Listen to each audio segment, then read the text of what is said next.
Hey everyone, Miss Reimer here with Music Teacher Message.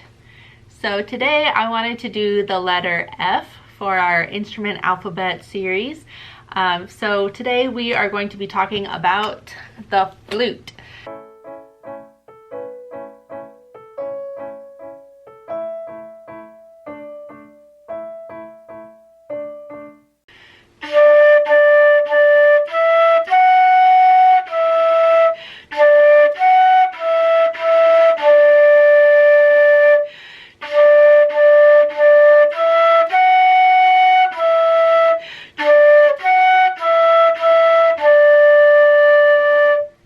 So, I actually play my mom's old flute, and when I was in 6th grade, right after I started learning the clarinet, my mom showed me how to do a couple things on her flute, and I started learning how to play back then.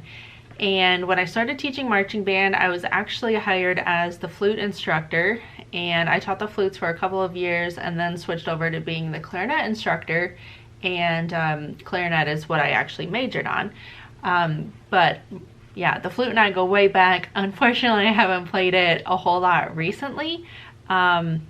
So yeah, this will be fun. But I'm really excited to get to play the flute and to get to share this with you.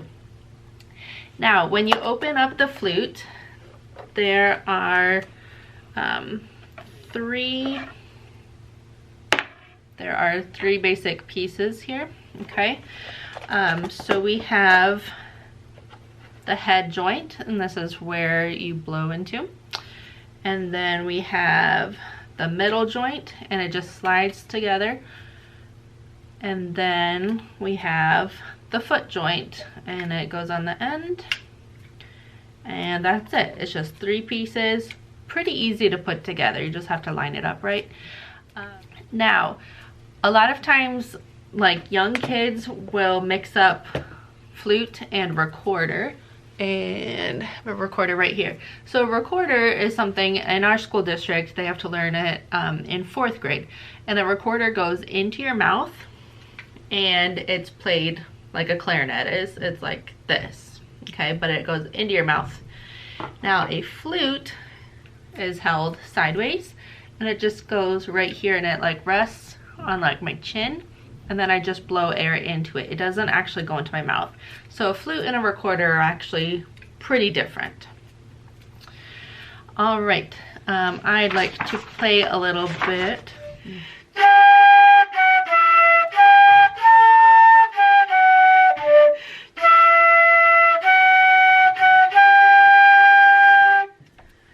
So when you play the flute, it takes a little while to get comfortable with where exactly to place it.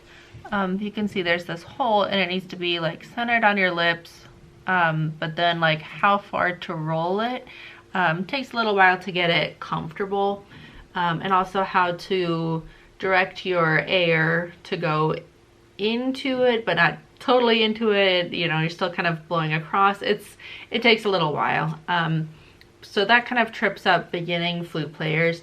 As well as, you know, where to put your fingers, and, you know, lots of combinations with all of that.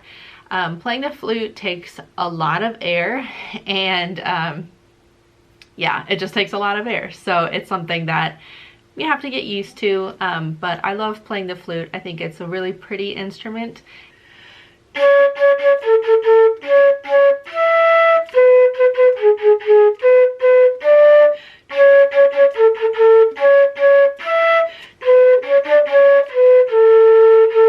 And I love that I get to play my mom's old flute. I kind of messed around on it for a little while when I was younger, and then once I, you know, got a little bit more serious that I really wanted to learn how to play, my mom took it in, because there's some things that kind of just go bad on instruments after, you know, a few years of just not being played.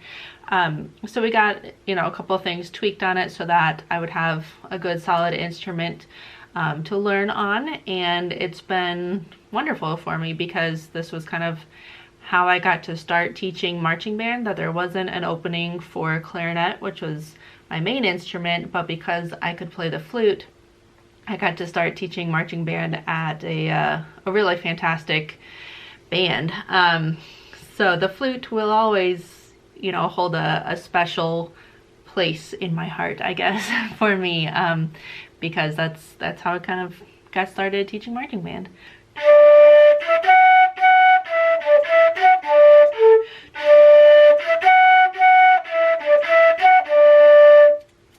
I hope you enjoyed this video and got to learn just a little bit about the flute. I don't want it to be too long, but I did want to continue our alphabet series and get to play a little bit for you. So thank you for watching.